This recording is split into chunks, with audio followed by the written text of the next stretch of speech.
Andor Season 2 is heating up. We are now through episodes 4, 5, and 6. We are going to go and give a full spoiler discussion, just like we did with the first 3. Mike Kalinowski was so excited to do this. He had to move his schedule around. He wanted to talk about it. It's the first thing he's been excited about for a long time, so we're excited to discuss that. There's some Superman news. James Gunn talking about why David Corenswet, his name, right? So, sure. That's why he's perfect for the role itself. Thunderbolts is right around the corner. Comes out, pretty much tonight. A lot of talk on that. And we have so many different stories we're going to get into today. It's myself, Steph, and Mike. Can Steph and Mike defeat Roxy? That's going to be it. It does seem like it's a Roxy versus Steph battle these days. And Mike likes to tag along, which is fine. I understand. Let's get into it. It's myself, Mike Kalinowski, Steph Sabra on the show. Here we go.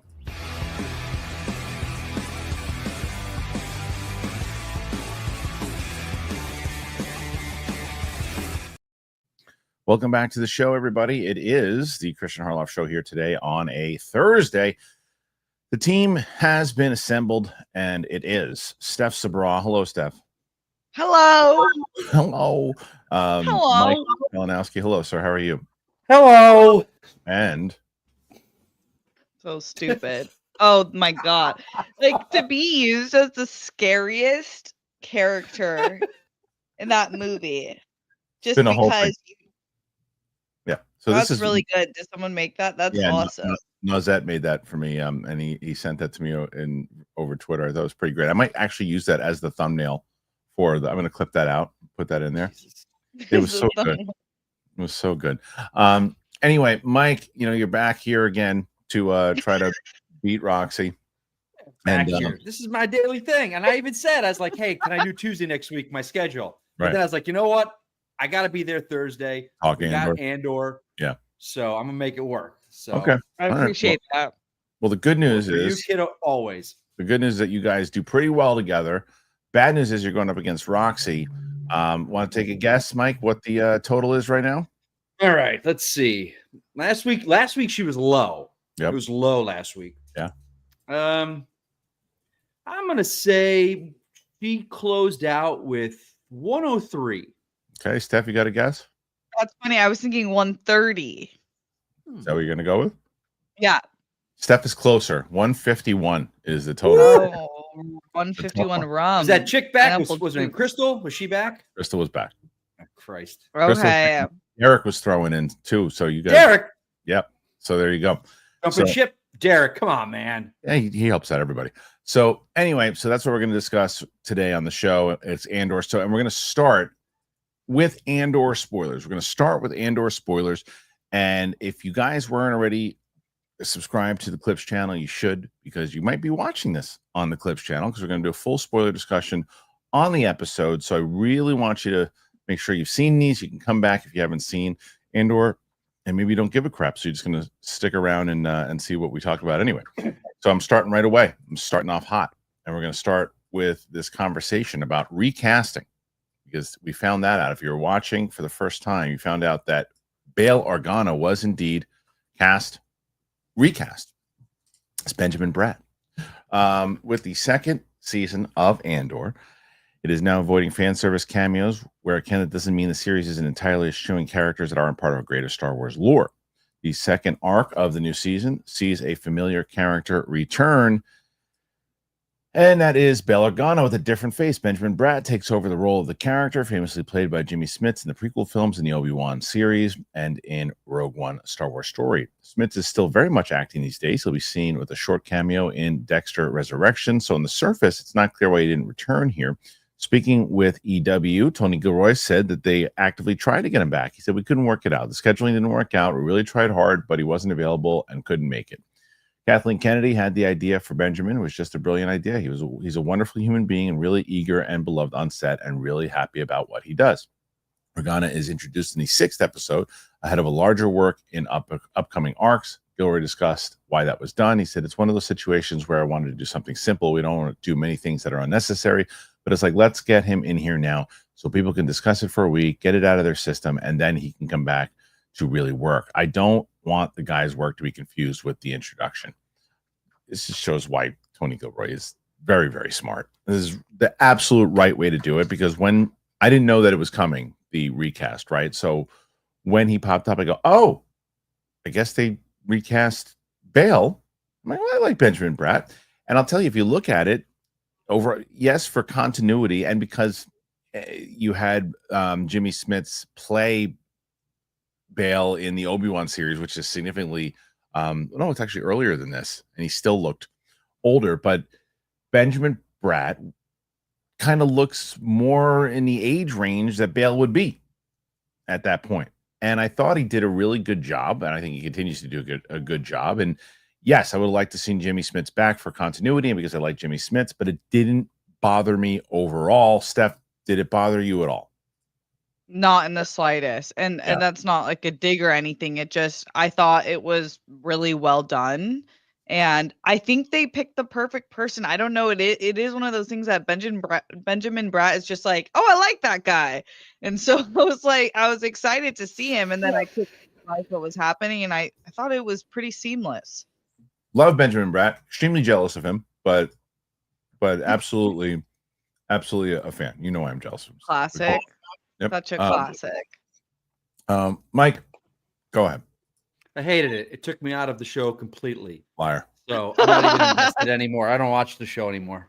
Gave up. I didn't even care. Like, I don't care. Like, it didn't even. Yeah, things happen.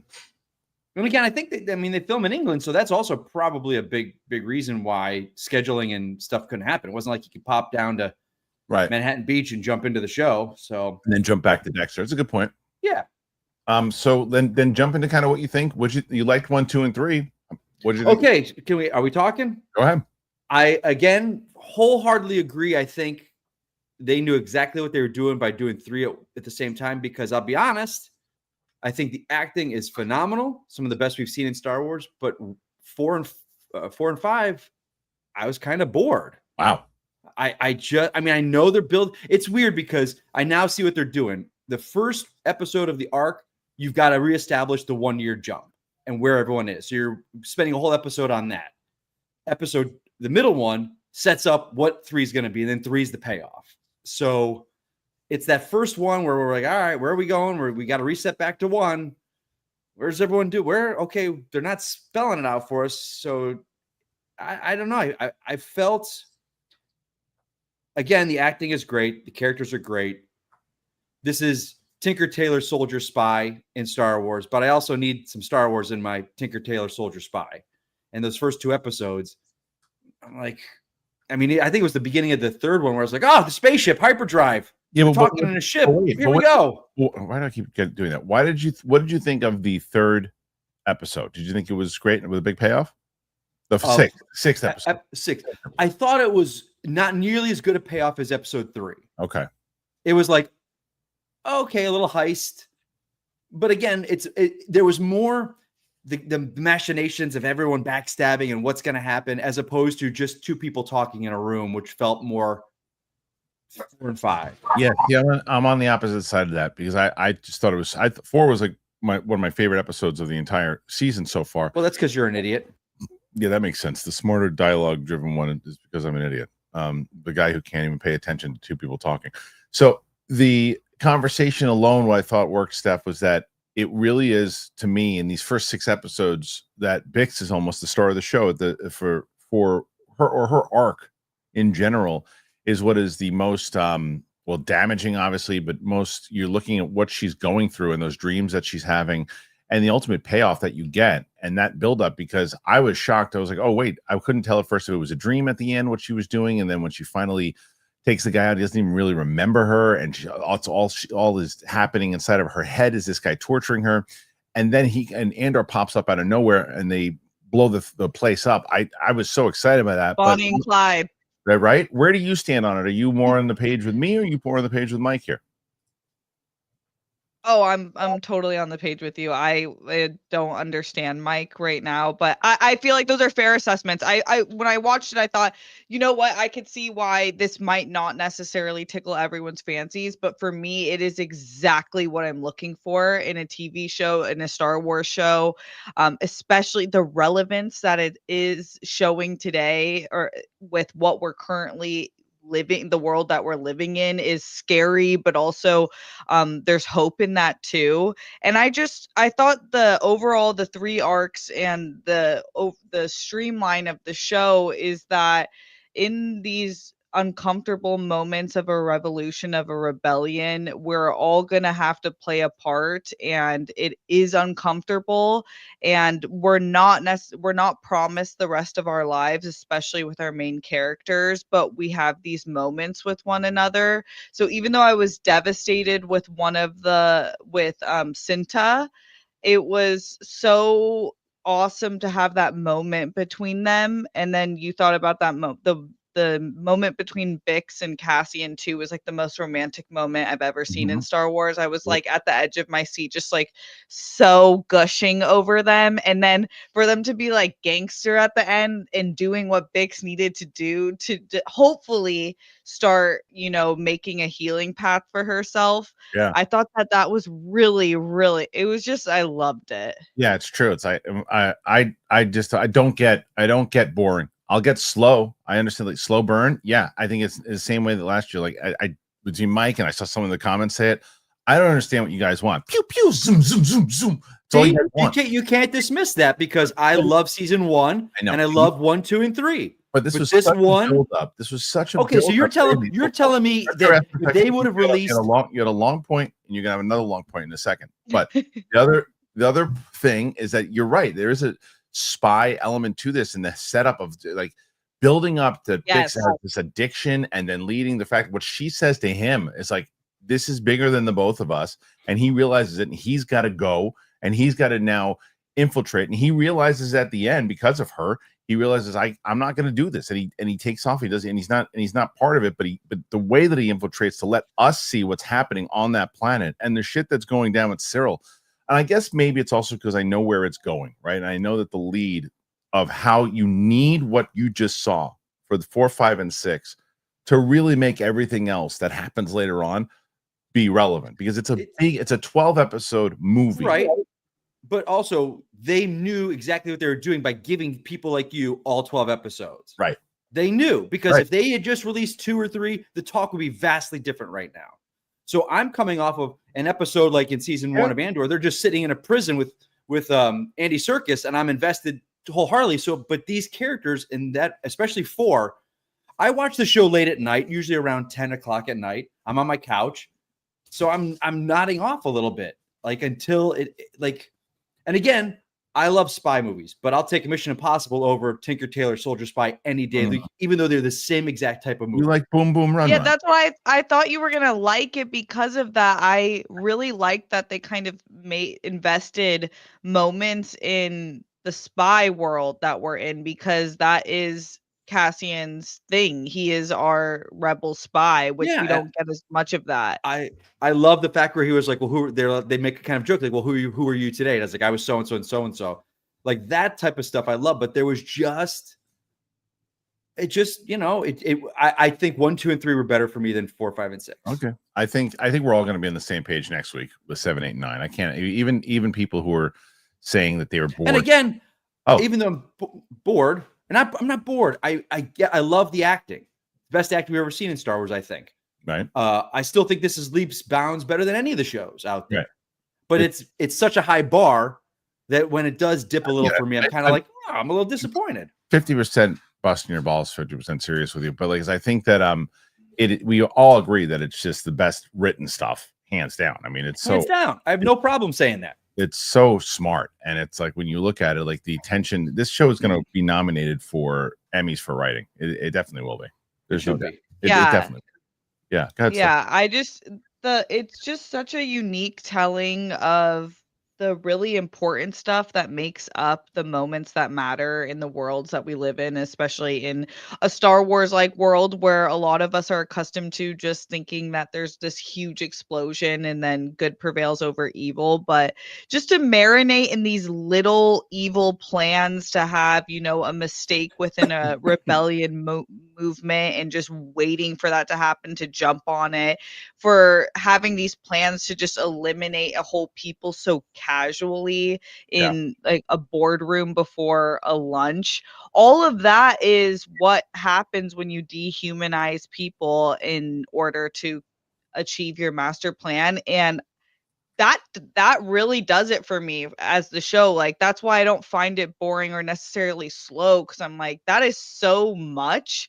Yep. I know it's not at this normal pace we're used to, but to me, that I'm like, wow, I haven't seen a show been able to really look at the details of that and make it into something interesting and that I care about. Yeah. And that's what overall is. I mean, that's on a documentary. No, but right. And you see, and the stuff that's going on with Luthen and Andor, because Luthen's still like, I love the way little things with Luthen is that he doesn't get emotionally attached to anyone. Everything is a piece of his game, but his game it's not done for like, it's done for the better of the galaxy, but he will go all lengths to make sure that it happens, right? And anybody can be sacrificed. Anybody can be a piece of the puzzle because the puzzle's just so big, and I love that about him. And even when he walks in and he knows exactly what he's doing when he goes to talk to Bix. He knows what he's doing when he's talking to Andor. He's got it scheduled and knowing what's going on, but he's also still when the stuff he's doing with Kayla, is that her? That's or Clea, and conversations he has with Clea. He's just one of the most intricate characters on the whole show. But what are you thinking about Luthen this season so far, Mike?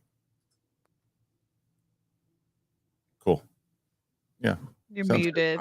Oh, don't say anything. Right. Damn it. Shut up. This kick me in the dick day, isn't it? You kick me in the nuts. All right, fine. Go ahead, please. No, I think he's great. I think he's, well, like it's interesting. This is I think that my favorite scene was him and Andor when he comes to his shop. In the shop. Oh, that was a good. Yeah. That was good. Yeah. I think that was my favorite scene, just because of how they both believe in what they're doing, but they're vastly different in their pursuits of it and what it takes. Like, I think Andor's all in, but he still believes that like, I think Steph, you said like Luthen will sacrifice anyone, but Andor won't, because if you do, you lose what you're fighting for. If you're going to sacrifice everyone, then what are you fighting for? I mean, there's a dichotomy. There's a yes and a no to that, right? Because because the thing is with Luthen is that he knows what it takes to beat the Empire. He knows what it takes to do it. So like he's really going all lengths in order to do it. And you're right though, Mike. Like at what cost is he doing it, and what is he losing in the process? I just thought of something, and you'll know more than me now that you know all 12 of them. I don't know how I feel about Andor's relationship with Jyn now. Right. Because they do kind of have that romantic thing at the very end where they're together. Right. And I'm kind of like, and then I don't know. It'll play out. And so hopefully we'll see a little more. Yeah. I wish I could speak on that more, but but we can discuss it. But what are your thoughts on Luthen so far, Steph? Oh, I love Luthen. I think that he is so the person that I would hate, but you need in a real life rebellion. And he's a necessary character because it's that's the person you need to move and organize. Yep. But it's ruthless and it's not pretty. And but I'm more on the side of Cassian. Like, I feel like I totally get the need to sacrifice a lot, your daily comforts, your home, most of your family, but the one person that you're spending your days with, I get that as a non-negotiable. Like, this is the kind of thing that drives me nuts, but it also plays into Mike's point, the fact that I've seen the show. I know kind of like in general the whole thing. But like comments like this, what is even Luthen's backstory? Does anybody know, or is it just an excuse? And he says, we just assume Luthen knows what he's doing. And I doubt that Josiah is really laughing his ass off. People overuse that all the time. Are you really laughing your ass off while you write that? I highly doubt it. But watch the show. watch the full thing. I think that it's impossible to go, well, we don't even know what he's doing. We don't even know. You got to watch the whole thing. And then at the end of season 2, if nothing happened and you don't know anything about Luthen, then write that. But like, that's the thing people do sometimes in a way, like, it's like, it's like automatically let the show marinate. Yeah. I don't feel I need that. Like, you know, I mean, look at the way it got picked apart with Dedra saying she was in the orphanage. And then it was like, well, the Empire didn't exist back then. It didn't matter to me. I don't care. It still was a great character moment, you know, or she could be lying. Who knows? Wait, Mike, you didn't watch. What? You didn't watch Clone Wars, did you? No. Okay, I have a question for you. Does the Saw Gerrera character do you get him? Oh, he was in Rogue One, so I kind of understand when he is. You know, yeah. I don't understand the whole getting high off the thing and that whole burning your lungs thing. I'm like, well, like so that to me when was Willman. Yeah, but remember in Rogue One when he's got all the apparatus and everything. You remain. Yeah. My daughter. Yeah. Poor Gullet. The poor Gullet. Yeah. Yeah. Yeah. Like he doesn't like the whole Willman where he's on that planet and why he's there. I don't know if that was clear enough for me. I love that moment though when that wasn't that clear to me either. Okay, because he's like last time we saw him, they were escaping together. Next thing later, he's on this thing building pipes. I'm assuming he's doing something to help the resistance. Yeah, but then that line was like, "You'll be here till I'm done with you." I'm like, oh, right. Well, especially after the Empire Trader was in there, that was great. That I didn't see coming. Oh, yeah. No, not at all. Just when he blasted that dude, I was like, whoa. Yeah, just saw. Oh, yeah. And then I think it was the first time ever that he kind of mentioned his sister. He mentioned his sister briefly, and that's from obviously the Clone Wars. Right. They did mention it, but I am very curious to see what's going to happen with the audience reaction for the next 3, because like I told everybody, the 3rd arc is my favorite arc out of all of them, and then probably would say that the last 3 are my second favorite, then these, and then the 1st arc. But we'll see what you guys think. Any other thoughts? Oh, about Mon Mothma? She got a lot going on too. She does. She is so good. Yeah. I love the costume design for her, especially is so good, especially knowing where she's going to go. So that opulence in comparison is really impactful. But it's interesting to see because I thought for the first time it was more so her husband was trying to connect with her for the first time, even though he's usually just such a D-bag. But she is so now disconnected. Oh, and I loved the Senate room. That scene was so great. Yes, that looked amazing. Well, that was the other thing, Mike. So, even though you maybe necessarily didn't like these as much as the first 3, your question of remember I was telling you, you're going to start seeing a lot more aliens. Aliens were all over the place, and all over. They're everywhere. There were tons of aliens running around all over the joint, and there were a lot of things like tied in that the atmosphere. Whether you think there's a lot of dialogue and stuff too. There was a lot more of Star Wars feeling than anything else. Oh, I think production design wise, it really stood out to me. It was that scene where Andor went to that like cafe and he knocked on the window and he needed like the coat. I think it was in the middle one. I think it was in 5. But just that production design, wherever they shoot and however they build, and I think remember from Andor, they take a lot of existing architecture and add to it. It's so good. Yeah, I am. Also, I mean, everybody knows this is the show for adults. I mean, this is not a kid show. Yeah. This is an adult show, and I think this is why this is more so like there are certain people that are still like, I think maybe it goes to prove when people go, well, you're talking about a kid show and you talk about Star Wars, and I think that people's heads are still, because a lot of people discovered Star Wars as kids and still just fell in love with it forever. But this is not that type of show. This is an adult show, and it is, to me, the smartest Star Wars written show. It's definitely the best written television that they've done so far, like easily. And there's not even a contest. But that's it. So yeah, there's these lines. Okay, lastly, talking about there's these lines that they write, especially for the Imperial officers, which are so fun. Like it's like Shakespeare. Like they're so sassy but well written. I should have wrote down some of them, but did you guys have those moments too where you're like, that was a really great line? I think that's the whole point of Krennic. He just pops in being a D-bag. Right. With his like highfalutin D-bagness. Like that. That's the okay. So here we go. You want to talk about a scene that's talking that's not boring to me? Is the scene in the art gallery where they're going from thing to thing, but there's something happening behind them that they can't like. That to me is true classic spy stuff. That was awesome. That's the stuff that I want. And that was a great with Clea, right? That was a great. Yeah. Whenever she was trying to turn that her hand up and got her hand all bloody and stuff. Like I love that. That's the kind of stuff that I love that they do. Like they show you. It's like it's okay. Show some blood.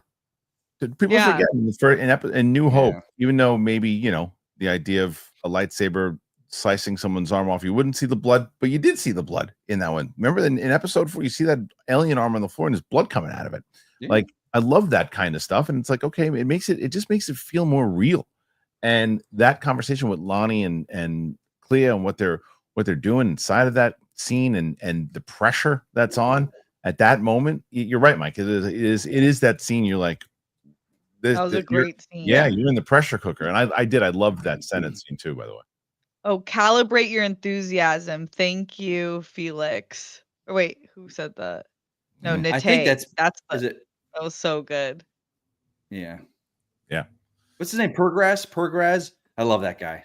Josiah, what's your favorite Star Wars TV show so far? I'm guessing either Boba Fett or Obi-Wan. That's my guess. Those are your two favorite shows so far in Star Wars. Let's see. Okay, so what do you guys think? Do you like what's going on so far? Do you not like what's going on so far? Put your thoughts in there.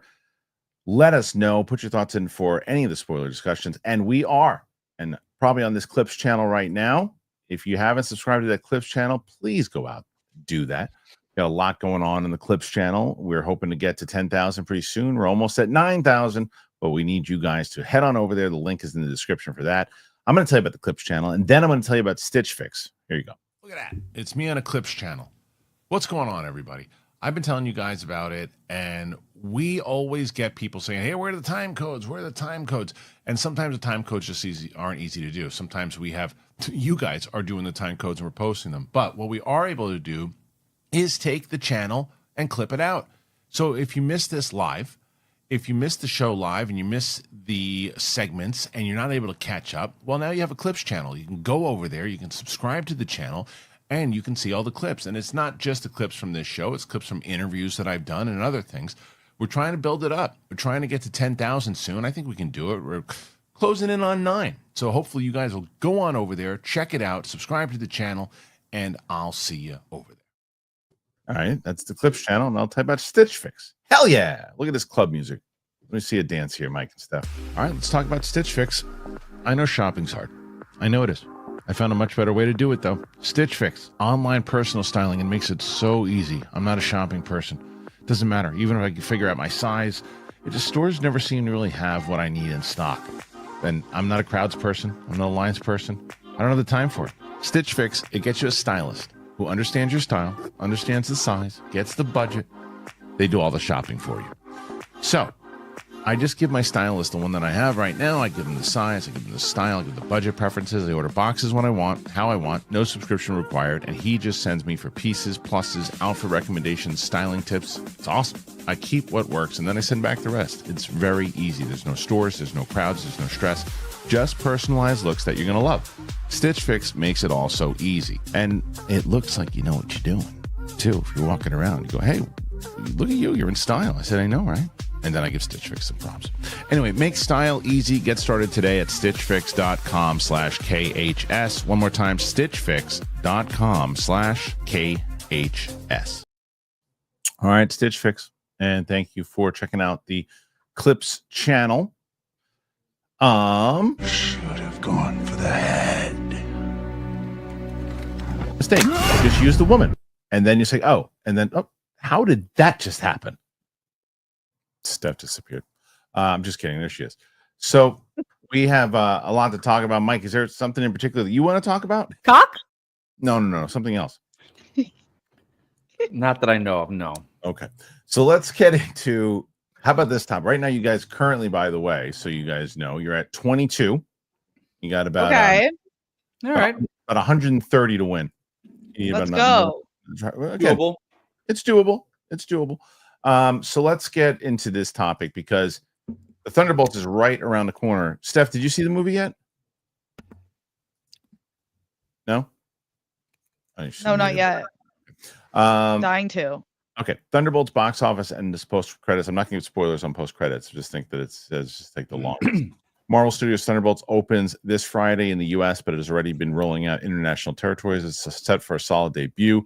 The box office predictions have the film on track for 175 million worldwide, with around 70 to 75 domestic and 90 to 100 abroad. Should estimates go higher, the film will make back its 180 million production budget by the end of Sunday. Domestic pre-sales are just at 12 million, beating Shang-Chi, which opened to 75.3 and on par with Eternals, which opened to 71.2. The film's Rotten Tomatoes score with critics has dropped to 89%, about on par with the first Doctor Strange, which is a huge improvement from Captain America Brave New World, which is at 48%. Oof. And the best score for the MCU film since No Way Home, which is 93% back in 2021. It helps that the film has the market to itself. There's no real other newcomers until Final Destination Bloodlines on May 16th, and then Mission Impossible: The Final Reckoning on May 23rd. It's also been confirmed that the post-credits scene of the film clocks in at 2 minutes and 54 seconds, which is the longest of any MCU film to date. The sequence is already leaked online, but it's very quickly be taken down by Marvel. Meanwhile, Sinners is still expected to fare well in its third week domestically, which is expected to fall around 25 to 30%, 32 to 34 million. Roadside Attractions, A Surfer, starring Nicolas Cage, is headed for $1 million. Okay. So we had been discussing this with Thunderbolts like kind of all week, last week, with the word of mouth. Now, Mike, you're usually right about this. You know, it's like the premiere comes out or the early, influencer screenings come in as the best thing that anyone's ever seen. Yeah. You said I got to wait to see what the critics are saying, like, and more people that I'm listening to, and it seems to me that those people are really digging this. So, what are your expectations kind of going into this movie now that you've seen the reviews? I don't know. I saw a couple. Snyder had said something about it that there was. Then there's a couple of critics. What? Snyder hates everything. I know, but then there was Scott Menzel, who I really like his reviews. He did not care for it. But I've seen a lot. There was that big disparity between best thing ever to, there we go. That's perfect. But it seems like it's a solid 8 from people. So I'm excited. I like these characters. I always like the smaller scale stuff anyway. So I'm seeing it tonight. So we'll see. How about yourself, Steph? So same thing. You were already kind of psyched for it, but now you're hearing a little bit more from the critics. What are your thoughts on it? Yeah, it seemed like it was going to be pretty good. I feel like there was a lot of pressure that Marvel was feeling, and it feels like they're a studio that, it's in hindsight, it's totally normal that they had an adjustment period considering everything that was going on in the entertainment industry and the entire world. So I think that, but it was perfect. This guy stole your internet, Mike. Look at that. Never happens. It was only a matter of. Oh, there you go. Oh, you're gonna disappear again? Let's see if she disappears. Time before they got back on track, and it. Did I? No one heard a thing you said. She froze again. It was so fire. But the good news is that you can throw your voice now, which is pretty great. It's like you'll say something and then it just kind of you'll see your mouth move and then like nothing comes out, and then like 3 seconds later, whatever you said just came out, which is awesome. Still? No, better now. Okay. Better now. Jeez. Look at Mike. Look at Mike. All happy that it's happening. Oh my gosh! Don't get too red. You know what to do. That clip of Mike just laughing like do it again.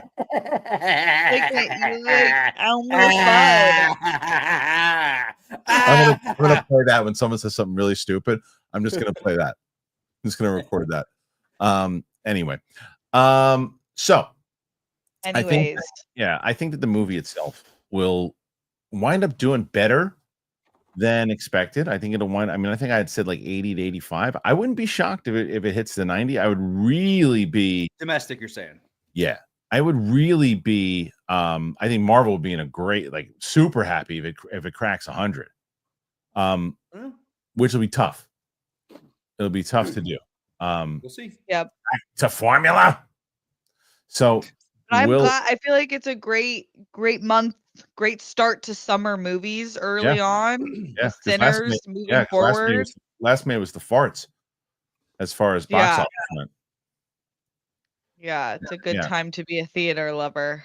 Yeah, so right now, I mean, and then you've got Final Destination coming out, then you've got Mission Impossible. So you got to and Lilo and Stitch. So you've got something for everybody now kind of coming out, because that was the other thing. My daughter, my little one, said to me the other day. She was like, do I have anything I can see in the movies? Like, you got to wait until Lilo and Stitch. It's the only thing you can take the kids to see is Lilo and Stitch. That's funny, but that's going to be a banger. So I mean, huge, because it's the only thing you can take families. So I think that you're going to wind up having it really is. And I said this with Roke yesterday. I'm curious if you guys feel the same.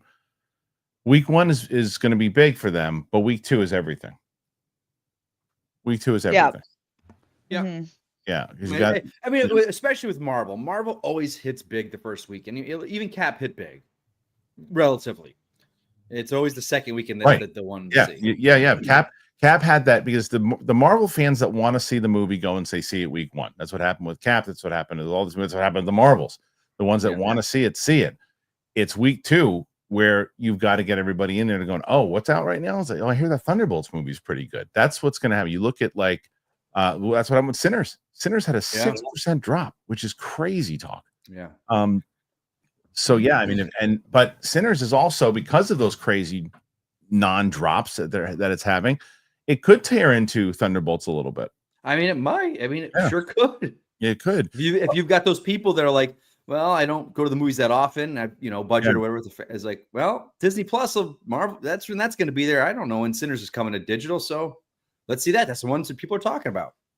Why I think that Thunderbolts can do something though that a lot of these Marvel movies can't, if you can get people into the theater. I think that you can get this kind of casual fans interested again with this movie, because it's a good story and good, like, it's actually, we were talking about with Andor, it actually cares about the characters, and it's not just, oh, let's just do a singing planet now. Why? Because that's fun.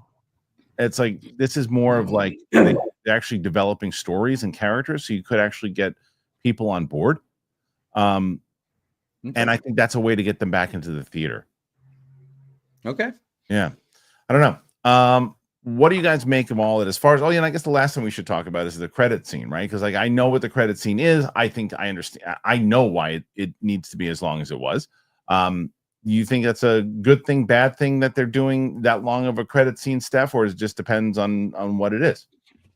Yeah, I think people will never complain if something's good. So I don't think it's a big deal if it is good. Yeah. What do you think, Mike? Yeah, if they're trying to, I mean, you've only got this movie, and then you've got Doomsday, right? That's it. So you've got to set something up. You've got to be putting, so I think that's why they're doing it. They're not throwing in Brett Feldstein as Hercules for no reason. Right. Right. That's a great point. Yeah. Like these like, it did feel after watching this movie, like the days of just kind of the random, let's just throw everything against the wall and hope it sticks type Marvel phase is kind of coming to an end. Hopefully it does. Yeah. What was this? Harry Styles in there one day as something. I'm like, what are we doing? Let's just do random characters. We did it once with Guardians. People say, well, that's what they did with Thunderbolts, random characters. It's not really, though. It's not really random characters. They're side. No, we met all these characters. Yeah. They're more of the B Squad type characters, but they even play as much, and they play that up inside of the movie.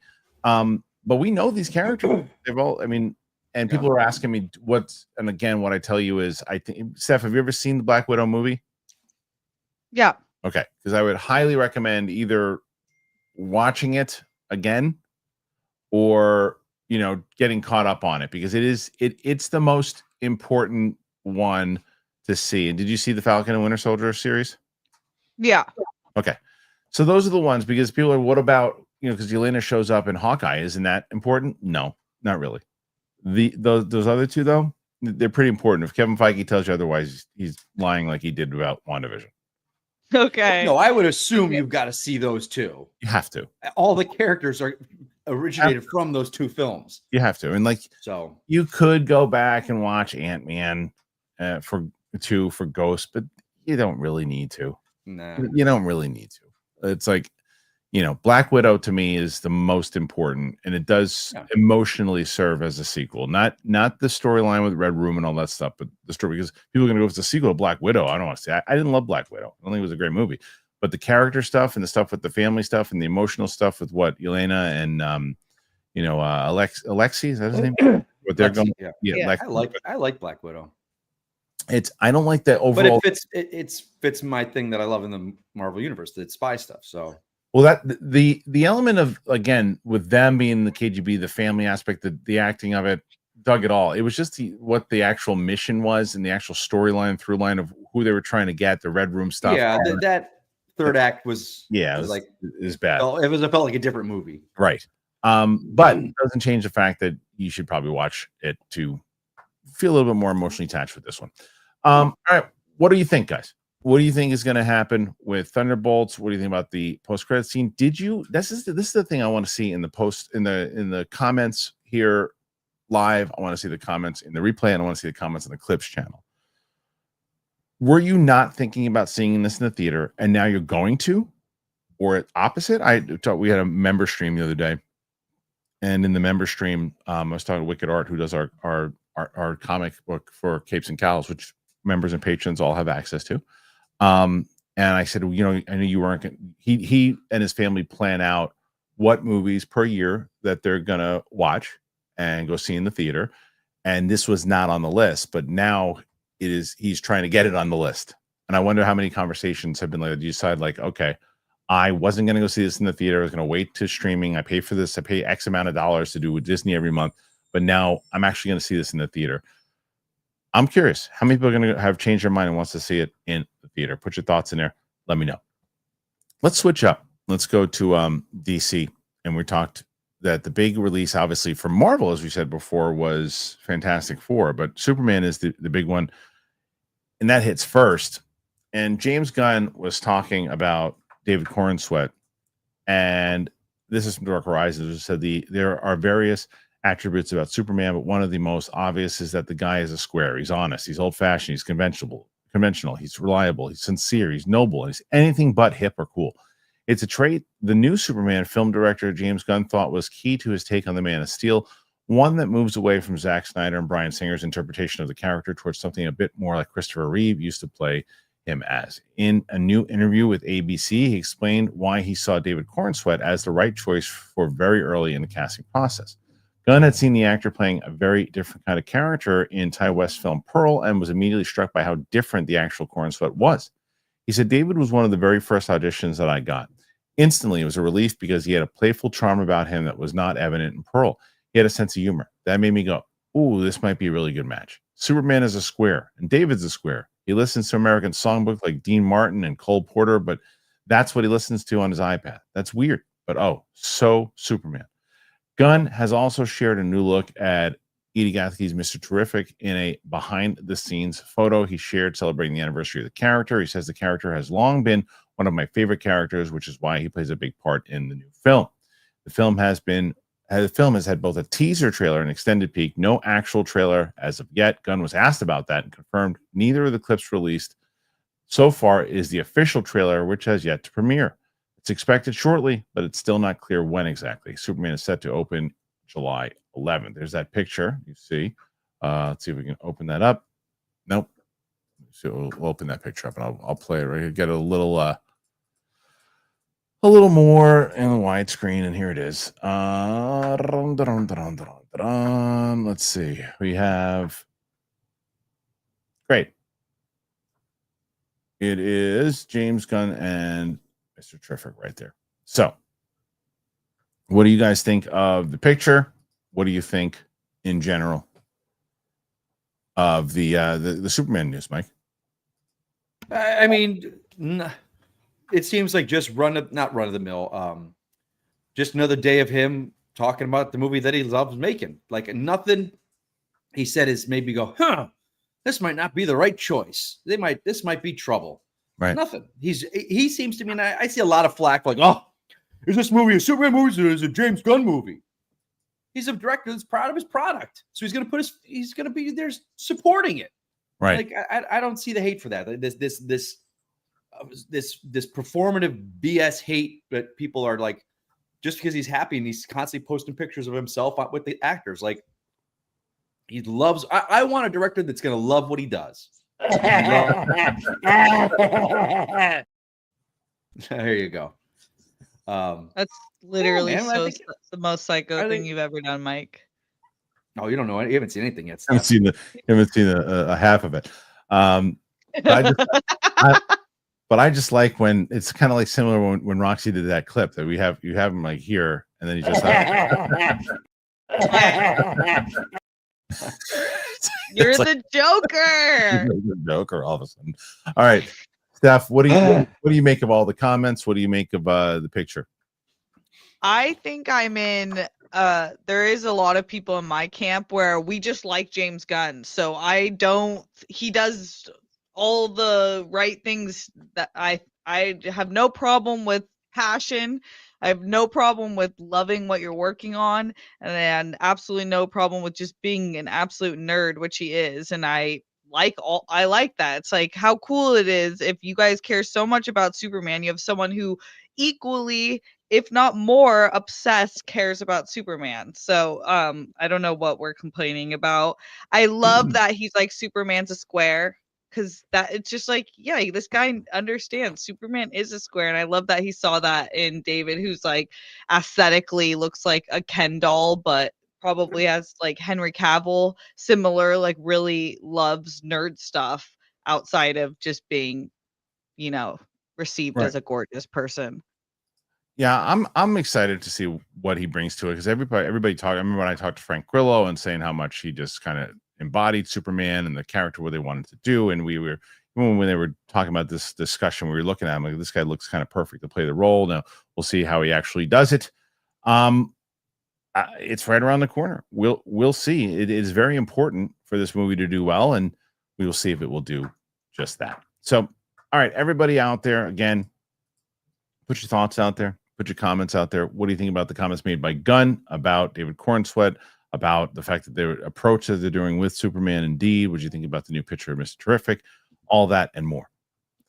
Yesterday, we talked about Liv Morgan, and we talked about how there was this rumor that there was a big superhero movie she was up for, and someone said maybe not. It's like a big kind of maybe an Oscar-winning type thing. And Rocha said this could be Endeavor with spin about some role that she's got, nothing too big. Well, it's been revealed. Liv Morgan, the Hollywood role has been revealed. Is she joining the MCU? Much has been said about the possibility of Liv Morgan joining the MCU, but now we have news on the project she'll star in, Neon's Bad Lieutenant Tokyo, from filmmaker Takashi Miike. Speculation has been running rampant about WWE superstar Liv Morgan's mysterious Hollywood role, with some social media scoopers speculating it might be connected to the MCU. There's been chatter about her playing Gwen Stacy in Brand New Day. Various wrestling insiders claimed that the former champion had landed a major dramatic role in a prestigious project, and Deadline has now revealed what it is. Morgan has been cast in Bad Lieutenant Tokyo from filmmaker Takashi Miike. 13 Assassins, Shogun, Aguri, Godzilla vs. Kong, and Lily James will also star in the U.S.-Japan co-production. According to the trade, Bad Lieutenant Tokyo will follow the Bad Lieutenant, a corrupt gambler in the Metropolitan Police Force who finds himself thrown into a tangled case after an enigmatic FBI agent, Lily James, arrives in Tokyo to investigate the disappearance of a politician's daughter that was by Morgan. Meanwhile, a deviant killer operates in the Yakuza underworld, seeming to shadow their moves. I hate saying this. I hate it. Roku is right. He's right. This is a beefed up thing to get Liv Morgan, the press. And I said to him, because he wrote me this morning to gloat, and I said to him, hold on a second. Yes. Shut your mouths. Shut your mouths. Got it. So, Steph, you love that so much. That's we didn't even get to it last week, by the way, because of all the hand debacle. What were you laughing about to start that clip? I Me? don't remember. It's Oh. you too. It's the way you act to each other. I think you were doing something, Christian. I don't remember. Let's see if I still have it. I have the beginning of it if I can find it. You were doing something. Here, I'm gonna play the beginning of it because I wanted to ask you because I can't remember what it was that you were. What happened? What was she laughing about? Let's see what she was laughing about. Hold on. Are like humans. Every one of us are different. Where is it? We all have, hold on. distinct features, eyes and a nose and 2 ears and a mouth. Predators are like humans. Every one of us are different. We all have, distinct features, eyes and a nose and 2 ears and a mouth. Right. So there's going to be that, but stop, Steph. Just stop. You're usually my buddy. Just stop it. I know. What do you want? Stop, Steph. You're usually my sidekick. You, Christian, do did something. What did you do? I think it was just. I didn't even pay attention to that. What was going on there? Jesus. I think it was because I was trying to free. Okay, but I'm not going to be your sidekick. Okay, I'm Steph. done. I'm done. Watch the Predators are like humans. because I'm trying. Every one of us are different. Watch Mike's face. If There's you see this, we all have, I'm going to try to find distinct features, eyes and try to a get it. nose and 2 ears and a mouth. Yeah. So there's going to be that. But stop, Steph. Just stop.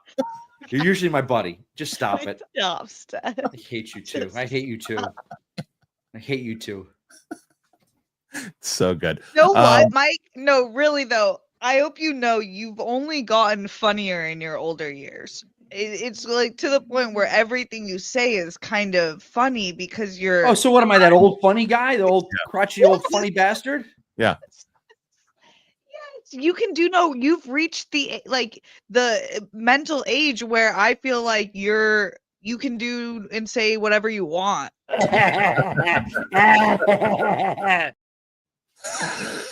He's a grumpy old man. What are we talking about? Oh, Liv Morgan. So anyway, Roka wrote me this morning and he says, I told you this is not a big deal. And I said, look, it is a big deal. The fact that she's still starring in a movie outside of wrestling. She's trying this, she's younger. She's young. I don't even know if she's 30 years old. But she is trying to start a film career. It's a good IP. She gets out there and we'll see. And he's like, it's not a starring role. It's like, yeah, but it's better than walking down the aisle. Yeah, but to support Roka, this sounds like Roman Reigns and Captain America 4. It was a big nothing burger. Like he wasn't. All right, your part got cut, but you would have been just some henchman with some. And again, I'd kill for that role. Right, you're talking about Seth Rollins, but yes, but Roman Reigns, similar to your point, did that essentially in the one of the Hobbs and Shaw movie, right? So I couldn't even tell you who he was in those. Yeah, things. they made it. They beat it up like it was a big starring role, and we don't. We haven't seen the role. We don't know what it is. We don't know how much she does in the role itself, but it's still for her. It's like it's a start. But Roka Steph kind of pretty much said that it's because now that Endeavor owns the WWE and she's a client, that they're using the PR machine to build up things. But what do you think with this announcement? Is this a big deal, or were they just kind of hyping it up?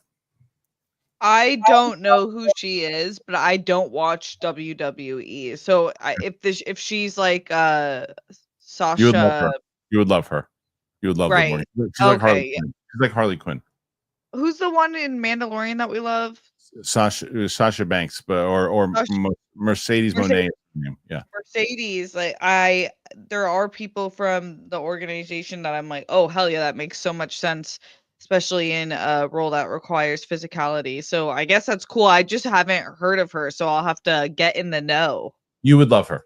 You probably like her, but I think she'd probably be a much better actress than both Mercedes Moné and a lot of the other wrestlers that have come out. Actually, it was a good call yesterday because we were talking about. We should have mentioned her because we mentioned a lot of you can mention. If I said to you, name some wrestlers that have crossed over into acting, the first you're going to go is what? Rock and John Cena and Batista. Right? Those are the three that you go with. But there's been tons of other ones. But what you never do is you never bring up the female ones. And there've been a few. Like Becky Lynch did it, but we didn't bring up Mercedes yesterday when we were talking about it, and we should have. I forgot about her, but there hasn't been any breakout stars yet. And I thought maybe this was going to be one of those roles. I don't know, Mike. Do you think this is a big deal, or like you said, it just could be much? No, I think they're smart in the fact that they're using her clout in the WWE to bring attention to the movie. That's all it is. So. Excellent point. You know why? Because if they didn't do it this way, the way that they just did it, who the hell would have been talking about Bad Lieutenant this movie in the way, right? Like, because now you're like, because the buildup was, what movie is it? What is she going to be in? Is she going to be in Marvel? Is she going to be in this thing? You're like, no, Bad Lieutenant. You're like, Bad Lieutenant, but we're talking about it. It's like the Harvey Keitel movie. Like it's the IP base of it, right? But it's like that's what we're talking about, that movie now. Yeah. So that's it. Okay, I think that's it. As far as major topics to discuss. I don't think there's anything else really that I'm missing. We can get to the questions because there's a handful of them, but let me see if there's anything else that's really worth it today that we should be discussing.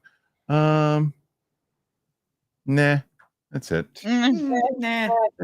That's it. So I think we covered the majority of the stuff. So we'll get to the questions, and we've got both Steph and Mike are trying to catch Roxy. So for those of you who want to keep the show going, keep us going, you want to get them to win this week. They are currently at 30-33. They need to get to 150. What is it? 151. Yeah. To catch Roxy. So let's start with the first one. And we're going to go with Callum Fadian, who said, I loved this season. However, I thought each arc would feel a little bit more completely satisfying than it has. Season 1 is better so far, especially the music. All right, like I said, come back to me after next week and we'll see if you feel the same way. Callum, one wheelchair lady versus 100 Mike Kalinowskis. Who wins? Good reference. I would say the wheelchair lady. I'd say one wheelchair lady. I could not stand against her, even 100 of me. She reminded me of one of the tanks in Saving Private Ryan. Oh my god. And just as personable. Yeah. It was, I mean, if there was ever anything in my life that I wish I had on recording. Right. It was that and when I fainted at Six Flags. Those two moments I wish. What is this? What happened? Remember I fainted at Six Flags with Roxy Dorina and Kate. Oh, the Royal Girls. Right. Yeah. Which Kate was the best person to have because me, Roxy, and Dorina are just like degenerates, but Kate's a mother. Right. So when I fainted, it wasn't funny to Kate. It was like, we're going home right now. Right.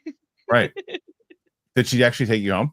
No. I was like, girl, I'm fine. This happens sometimes. Girl, I just need some sugar. Give me a candy bar. I'll be good. Yeah. Did you? What was it? Did you not eat or something, or you didn't have enough water? No, that's never my problem. It was 110. It was just a really hot, and I didn't have enough water. I thought you meant like No, I said, did you not have enough water?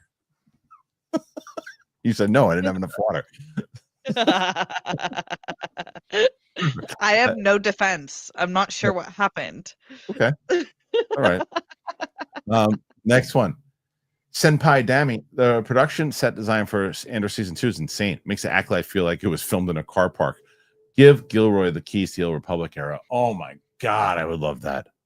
Oh my God, I would love that. I don't think it's ever happening. No, of course it isn't. Of course it isn't. I don't think he's ever doing another Star Wars thing. So we just gotta soak it up. He's done after this. Yeah, I don't think they want him to. Unfortunately, I think he would if they I think it was a lot for him too. Yeah, it's a bummer. Greenie from us. So far, I've been loving the 3-episode drops a week. It leaves you 100% satisfied and just seems a really smart way to structure a TV series overall. If you do it this way, yes. If you do it where it's essentially you're putting out, 2-hour and 20-minute movies every week, sure, because that's what it is. You get the ending and the satisfaction of the closing of it. But I'm telling you, I cannot wait until you guys see next week's. Greenie from Oz also thought Amazon needs to hire Gilroy's for 007. What would you think? What do you think about that, Mikey? Would you like to see? Hey, the guy knows spy stuff, so yeah. Brother too, man. Mike, can you beat a gorilla? Says Armada. I'll give it a good go. Did you see that simulation video that someone created? Simulation? No. It was like 1 million men to 1,000 gorillas, and the gorillas just took like 5 minutes to sweep them out. I mean, we ain't gonna hold shit to a gorilla. They're gonna destroy us. No, nothing. Destroy us. Someone sent me yesterday. It was this AI thing that was created. It was Doom versus Thanos. It was pretty awesome. They actually like kind of AI generated Thanos's voice also, so it sounded just like Josh Brolin. But it was like they were going back and forth, and Doom was kind of reasoning with him for a little bit, and then Thanos was like, "Let's do it. Let's fight." And Doom's like, "All right," because I think he was trying to recruit him or whatnot. And he's like, "Do you have a gauntlet?" He's like, "I do not." He's like, "All right, let's go." So and Thanos is out there just ready to wreck shop, and Doom just rips out his spine, no problem at all. Oh my and I'm gosh. like, that's what you need to see. He's got to be able to do that in the movie. Like he's got to be able to do that, because otherwise, why are we going to be intimidated by him? The scene that was set up was really, really good. I wonder if I can even bring that I think that's a problem going into it, and I know what people say this with the fact that they showed Ant-Man beating Kang. Like you set this guy up for so long, but everyone's like, well, it's the Council of Kangs, and that's not really the one. But it's like you hype this guy up to be the thing everyone's terrified of, and Ant-Man beats him. Like, right. No, you were in trouble at that point. I don't care if it's one version or not. I agree with you. They hurt Kang in that movie, and he gets carried off by a couple of ants. It's stupid. Yeah. Mark Jason Ali, loving Andor. It's an amazing show. Shame it's last season, but I do get it. I like the way they are releasing it this year. Same. And you got to look at you can't look at episode 12 as the season finale. You have to look at Rogue One as the season finale.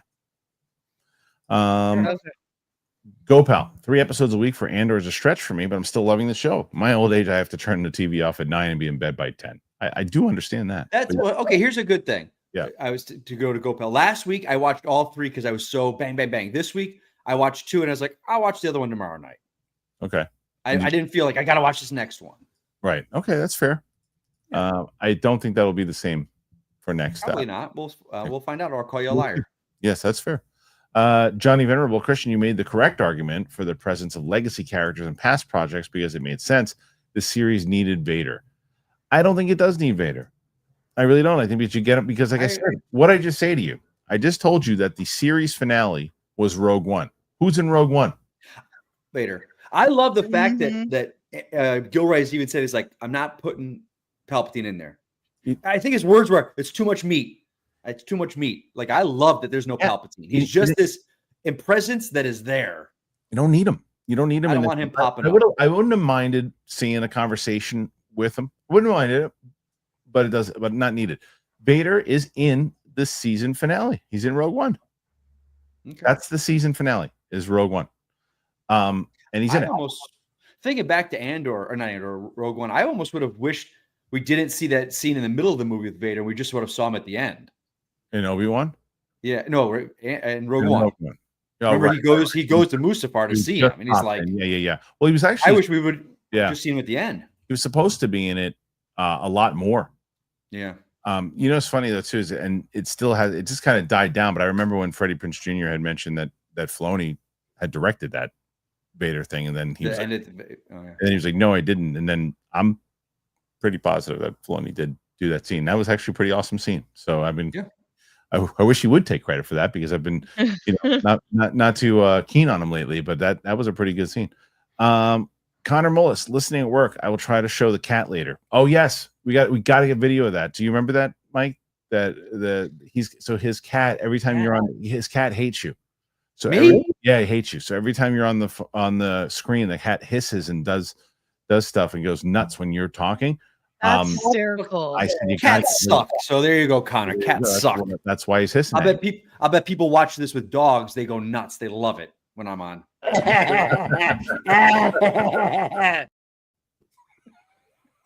It's really gonna be amazing. Anytime you make one of your points, so good. All right, let's see. Next one is Go Pal.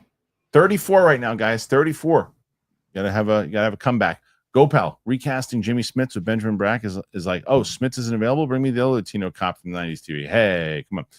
I think he's really good. I think he's really good in this. Yeah, I think that I no want problem. Yeah. no problem. Johnny Venerable says Mike is right. Andor's been too slow. Needs juice. Disagree. And Mike only said it for that. It just needs a little sauce. Yeah, a little Mike, sauce. Mike said that for the first two episodes of this one, not the whole season. Mike liked the first. Yeah, I'm just. Scotty doesn't know. Andor is incredibly well acted and looks fantastic, but I find myself being bored throughout most of the episodes. It's 40 minutes of boredom leading to 5 minutes of excitement. Man, this is why we don't have.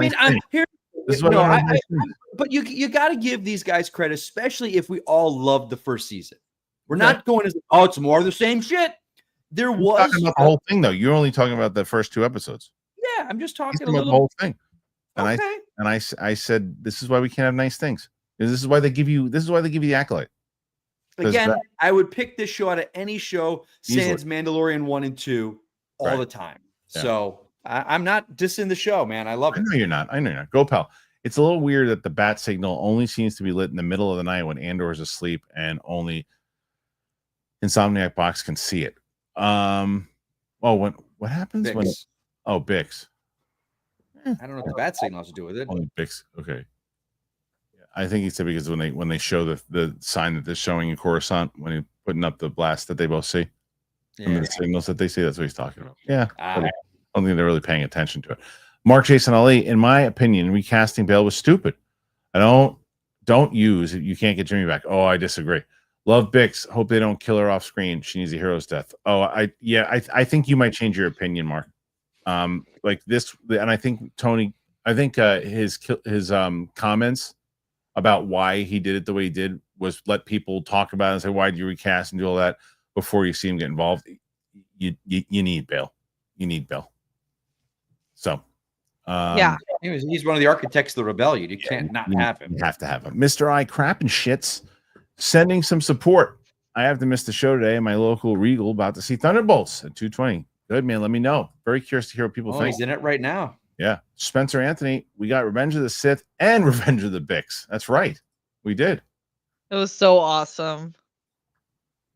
So good. That was really good. Yeah. I mean, did you guys see Revenge of the Sith over the weekend? $25 million it made. Is that pretty great? I did it.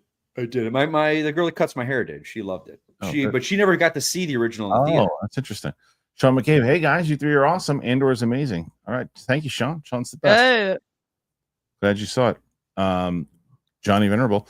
Critics absolutely benefited from getting the entire season at once. 6 episodes. 100%. People were promised more Star Wars in season 1. I don't disagree with you. And I think I even made that point. I think I even said I think it was really smart to get the critics kind of talking about it overall to put this thing out and to see it because I would have been the same point as you, Mike, if I'm right. I can't think of a show where they gave you guys all the season.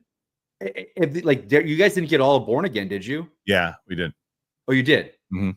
But that was also a one where they had the creative stuff going on behind the scenes, the reboot and stuff. If they would have only given you 1 or 2, you would have been like, what's going on here? Well, I'll tell you, the reason why I kind of maybe might have had a different opinion and maybe even shared yours, Mike, is that I watched episodes 3, 4, 5, 6, 7, and 8 in one day. Oh, wow. Yeah. That's a lot of TV. I was doing all the reactions to it and I was just sitting down. I just did all of them. So boom, boom, boom, boom, boom. And so it almost played like one mega movie to me. So maybe that blended in. So I kind of understand maybe that it's just when you see episode 7, 8, and 9. Sure, I get it. I'm not watching. What we also didn't even speak about was the death stuff. Did that break your heart or what? I brought it up, but no one responded, so I probably got past. No, it's okay. Yes, that broke my heart. I was so happy that we got the moment where they could talk because there was so much that needed to be said between the two of them, but that was really brutal. I was like, either everyone's gonna die or one of them is gonna die, or the two together. But it's brutal. I do like how it was a result of the rebels, not she just died in the thing. Yeah. But the minute that guy was introduced, I'm like, numbnuts is gonna fuck this shit up. Right. What an idiot. You just know going in. So sometimes I wish they would flip the script and go, holy crap, that guy followed orders and it's just like you knew he was gonna be the reason for something stupid. Right. It's true. Did you see Steph and Mike filmed his reaction last night to watching the episode after the death? Yeah, I don't want no lesbians in Star Wars. Nah. What was that? Good. Get him out of there. Kill him. Gopal. I didn't recognize that guy from the wheat fields in the first arc going to help Saw until I was thinking about the show after it was done. Yeah, I mean, you do have to watch those recaps. You are Will Man. Paul Gullet. Paul Gullet. Peter Kalenko. I could spend multiple seasons in exploring plot lines like the ones in 3 to 6. So much nuance, especially as it pertains to everyone's personal plight and the rebellion, both as individuals and collectively as people. Exactly, Peter. Now you're getting I'm it. not disagreeing, Peter. Yeah. Now you're getting it. Okay, so again, thank you to everybody who's putting in, and they very generous, Peter. Really appreciate that. Peter follows it up and says, loved Bix getting her groove back, but is Lonnie effed since only him and the guy getting White Girl Wasted were the only ones privy to Dr. Gore's transfer. You got to keep watching and see what happens. What do you guys think happens with Lonnie? Well, Lonnie's Which one's Lonnie? the mole that's working for with the ginger guy. I think he'll eventually maybe get in he's- trouble, but he's he's dead. going to be Yeah, he alive ain't- for a while. He's dead. He ain't sticking around. All right, we'll see. Sunday Joe. Kristian, what do you think of the Superman marketing? It's May and still no trailer or idea of the plot. It's my most anticipated movie, but I'm worried. I'm going to kind of agree with Joe here. This is kind of what it seems like. It's unprecedented. We got a movie coming out in July. We don't have a trailer for it yet. A full trailer. That's, I mean, but it's not like they haven't given us anything.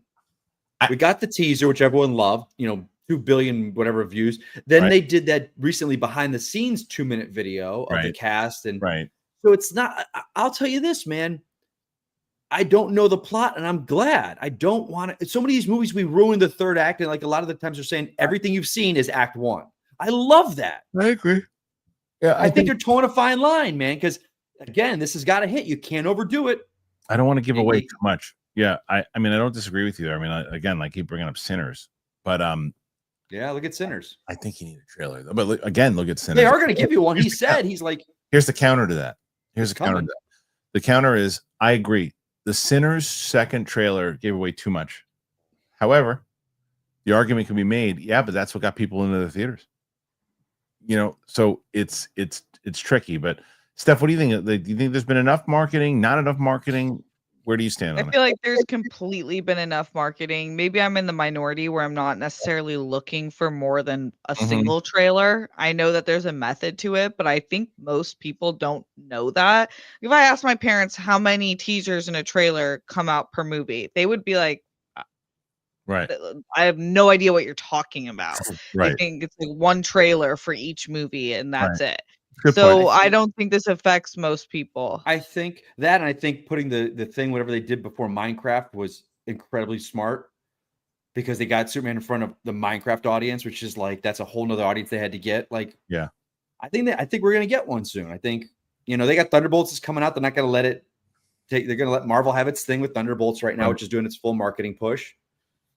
I'd say within the month we're gonna get one. Yeah, you have to get. You would assume you got to get one in May. I mean, you have to be. You got to start showing it across like all the summer movies that are coming out. Yeah, you'll get one. Meerschaum, I love Andor so far, and the nuance is also so good. Watch it every Wednesday morning. For here in the Netherlands, it airs on Wednesdays. It was funny because, like Steph said last week, I thought it was on Wednesdays, and last week I had already shot my reactions, and I'm like, okay, I had the editors do it and say, just need them done by Wednesday. Then it was Tuesday, and they weren't done. I was like, oh shit. But yeah, I forgot. This week I remembered obviously it was Tuesday. Why do they change that back and forth, Steph? I don't know. It's weird. I don't know. All right, Freddie Castellano. Do you think Daisy would drop out of Star Wars? Not for $12 million. She ain't dropping out of it. I feel bad they brought her out of the previous SWC, then not Star Wars Celebration, then again not this year. The sequel trilogy in general doesn't seem to have a presence at Celebration because it's the same thing the three of us talk about all of the time. They get an idea. They go, this will be great. We'll do this. It'll be a big viral moment. And they bring and they sign up Daisy Ridley. They don't even have a script. They have nothing. And they sign her up and they go, let's bring her out on Celebration. And they still don't have a movie. But there's no way she drops out because she's getting paid $12 million, Steph, right? Yes. I think there's no way she's dropping out. And she's probably at a place where she knows what to expect from Star Wars and its fandom. So I don't think she's caring necessarily. I mean, I'm sure she wants the movie to come out and be made, obviously, but I think it's like this is a part of their process now. What do you think, Mike? Yeah, I mean, I think they've learned a lesson to not overhype stuff, and but it's her movie. It'll get made. She'll be there. Okay. So let's get to the next one here. Sunday Joe. Luthen is such a great character and curious about how his fate ends up. Cleo was a standout in episode 6. Truly hope we get similar Star Wars movies or shows.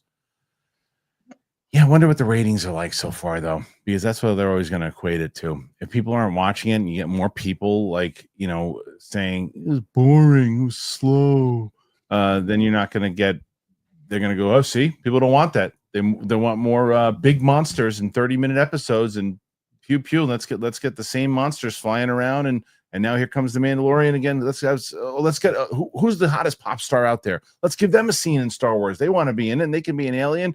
Is Jack Black available to come back? And it's like, that's what we're gonna get if the ratings aren't good. We're gonna get the same old shit that we have been getting because they're gonna think that you guys don't want smart stuff. Okay. Yeah. Next one after that, and that is Buster Barnes. I saw Thunderbolts today during my work hours as I am wild and wanted to eat good. I thought it was good. 7.5, 8 out of 10 for me. That's what Mike said. It seems like the majority of people are 8. I gave it That's like what I see. Yeah, I gave it a 4.2. Out of what? Out of 5. Out of 10. 4.2 out of 10. Yeah, no, out of 5. Out of 5. Okay. No, Oh my God. I was like, whoa, I misread you, my guy. No. 8.8. So like what I say, 4.2. So yeah, 8.4 out of 10. You can do math. You never told me you could do math. Good for you. There you go, Billy. Thanks, Ralph. Appreciate it, Johnny. Mike Joyce, over under many Bothans appear in Andor. I'll let you guys. Do you get that joke? No. So in the movie where Mon Mothma's Return of the Jedi, she's like, many Bothans died to get this information. But the way she said it makes it sound like many Bothans. But many Bothans are a race of people. The Bothans. But it makes the way she says it makes you like, who's Manny Bothans? Oh, I never. You never heard that? Never once heard of that. Oh, yeah, go watch Return of the Jedi. It's like Manny Bothans died to get it. Like, Manny Bothans, who is he? I know she said that, but I just never knew anybody said Manny. Yeah, but Bothans spies. Yeah. Funny. Thank you for translating. Yeah. Mirzam, support for Steph and the old funny guy. Totally. I love it. See, now, Steph, that doesn't hold water because I told my Shannon, I was like, you know what? I'm at the age now, I could be this grumpy old guy and I could say whatever I want. And we could just go, he's just an old guy. And she's like, no, you can't. You really can't say that. And I was like, but I should be able to. Yeah. So I don't think it's going to work in my favor, Steph. Some things. I don't know. Maybe just add some more white in your hair. Yeah.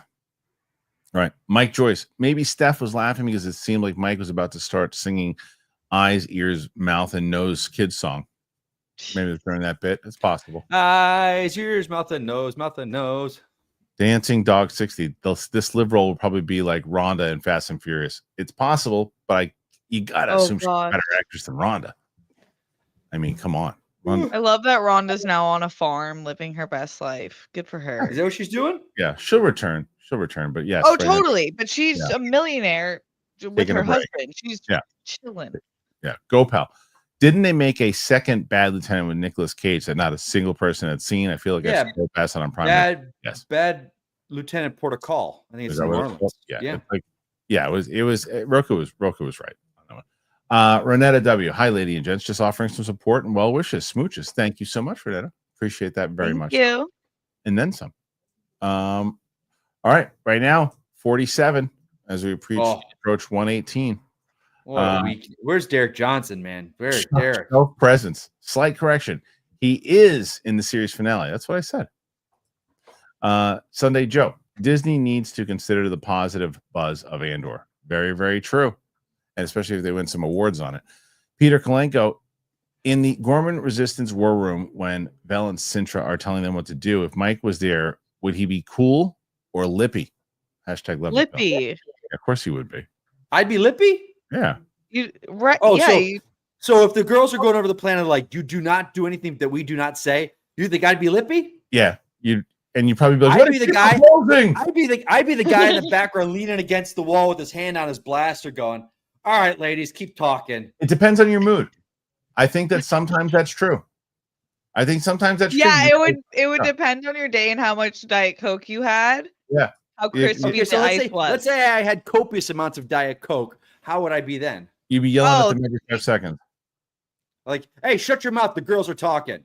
Or Like that? yeah, it depends. It's like, Yeah. What are we doing here? Let's go. We're just sitting around talking. Action. Let's move. Let's do pew pew. All right. Buster Barnes. Why is it whenever new MCO promo comes out, I always see online, Superman's in trouble? Can't people just like what they like? Yeah, I don't understand like why it actually would it benefits the theater box office when they all do well. Like when Thunderbolts does very well. And I guess the argument can be made, well, if I'm going to spend my money on Fantastic Four, I'm not going to spend that on Superman. But if you could also you could balance it out. And I don't think that people realize that, again, the casual fan doesn't really have a Yankees versus Red Sox mentality the way a lot of other the Marvel and DC fans do. Like there's a lot of casual fans that it's superhero. Some people don't even realize that Superman's in the DC and that Spider-Man's in Marvel. It's there's that famous clip of the newscaster. Ever see that newscaster? The one it's hilarious. It says Who's like, your favorite superhero? Mine's Spider-Man. Or mine's Superman. With great power comes great responsibility. Yeah. and there's like one other one. Who's your favorite? Yeah, who's your favorite Marvel character? Mine's Superman. You know what they say with great power. Yo. Yeah, it's hilarious. Chris, hey, my girlfriend loves Pearl. You know, someone wrote that for her too, by the way. Of course. And then just set her up to fail. Yeah, of course. Like, but he probably didn't know what he was doing either. No, I bet you it was. I bet you it was a total Anchorman moment. I bet you 100%. I bet you that someone who whether they were beefing or whatever. I'd love to get the true story on that one and find out. Like that guy's like, all right, you know what, Sheila, this is my last. Oh, you think that guy set her up? Oh yeah, 100%. I think 100%. He's like, you know what, Sheila, you've been an asshole to me the whole time I'm here. You know what I'm gonna do? Watch this. You want to talk about this movie? Sheila, this is gonna be your fucking legacy. You've been at this network for 30 years. Go to news. This is gonna be your legacy. Bitch. Wait till the internet gets a hold of this. I'm out of here. Here's my notice. I hope to God that is the story. I really hope that's what happened. I really have to find out what happened. And now that girl is living with the shame of this moment. Yes. And her 30-year journalistic career, but this is what she lives with. Luke, please send this to Val and have him take those clips of that woman saying that and having that conversation. I beg you. That's the short that I want for this week. Is that clip structured in there for her saying that, and just some guy, the Anchorman guy, just like furiously just typing away, messing with it. Chris A, my girlfriend loves Pearl and is the reason I'm able to get her to see Superman. That's awesome. He saw them in that movie and she thought Superman kind of fits, and he thought Superman kind of fits. Yeah, I never saw Pearl. Did you guys see it? No, I didn't see it. I hear good things though. D Murdoch, the Thunderbolts singing for the second time. Wow, interesting. 3.8 out of 5. Nice, D. Going to see it twice. It's amazing. Dancing Dog 60. I prefer Revenge of the Nerds myself. Better movie. Sadie was like the other day. She's like, should we do that one for a reaction? I've never seen it. She's like, I saw it once, like a long time ago, and I was like, I don't know if it holds up anymore. Yeah, last time I saw it. The streets are saying. The streets are saying. Connor Mullis. I live 3 minutes away from the Field of Dreams. They are having a Nickelback concert there. Wow, this summer I'll be wasted. You better preserve that field for all of time. Yep. You have That's to. a classic. Really cool. Connor Mullis. The Superman teaser made me feel like a kid again. Agreed. Although I'll tell you though, what does make me nervous though, speaking of casual fans, I actually got this text from my buddy this morning. He's a big movie fan, but he just heard about the fact they're doing a Superman movie. And this is what he says last night when I get a text from him, and he writes, hold on a second. Crypto, the dog? Are you fucking kidding me? And to which I said, yeah, man, but he's in the comics. The movie looks good. He's like, we'll see. Oh my And, like, gosh. people who didn't know that, it's like, and I know Rogan was busting Matt Sarah's balls about the dog and everything too. Like, people are not, so like, the comic book fans are loving the dog aspect, but if they make this too much about crypto, it's going to be a major error. I don't think they Yeah. will. I think again, he's just showing a little bit of the first, like, I hope so. Don't let your love for dogs take over. I get it, but don't make it a crypto movie. That'll be I don't think they will, man. massive mistake. I don't think so either. Dancing Dog 60. What's your favorite Police Academy line? Mine is, marriage is a secret institution. So tell me, you and the wife do it doggy style or what? That movie. Have you ever seen the Police Academy movies, Steph? No. I was gonna say me. Mine is yama yama yama yama. My favorite is this. My favorite. I don't know if you remember this. So Yama. it's Captain Mauser. He's shampooing in the shower, and he's got like put like gel glue in his hair, and he's like, pretty soon they'll be calling me Captain Mauser, and all the sergeants will be on their knees. What the fuck? He's got the soap in his eyes. He's like, what the fuck? I have not seen the Police Academy movies in so long. I would love to and watch. G.W. Bailey. So it was Captain Mauser and Captain Lassard. Yes, Those two guys. so funny. Oh my god! Like, I gotta go back and watch was this. it Lassard or he was? Lassard, yeah, Lassard. Or we see the captain, the Punky Brewster's dad. Right. Oh, right. He was Lassard. He was. Yeah, Lassard. it was Mauser and. Oh shoot! All No, right, someone should in the chat know who's Hold G.W. Bailey's the actor. What Yes. what captain did he play? Mauser and. no, you're right. It's the main one. It's hold on. Yeah, And he had his assistant Proctor. yes, Proctor. Proctor. Proctor. What's his name? I'll tell you in a second. It's Mauser. Harris. Captain Harris. Lieutenant Harris. Mahoney is the lead. I forgot Kim Cattrall was in the first one. Oh yeah, Yeah, those love are good movie. Those first couple ones. Oof. I'd love to see a reaction by Steph on those. Kingsport Cal casting episode of The Studio was the best one yet. It was great. Do you guys watch it? Yes. I've only watched the first one Okay. so far. Did you watch it last night's, Steph, or 2 nights ago? The one with can we Well, say it?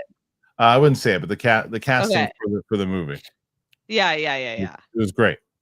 It was really funny. It was so telling of what happens in the studio now. Yeah, Like, the whole the way- show is like that. It's kind of crazy. It was like just panicking and worrying what social media is going to say about you, and just decisions that are made because of that, and Right. people are losing their jobs because of that. And it was like Because of that. because of that. It was absolute chaos, and it was great. Mike Joyce, if you could be any movie monster, what would you be? King Kong. Yeah. Godzilla. Movie monster. Wolfman. Eileen Wuornos. The hell is that? It's Charlize Theron, a monster. That's my movie monster.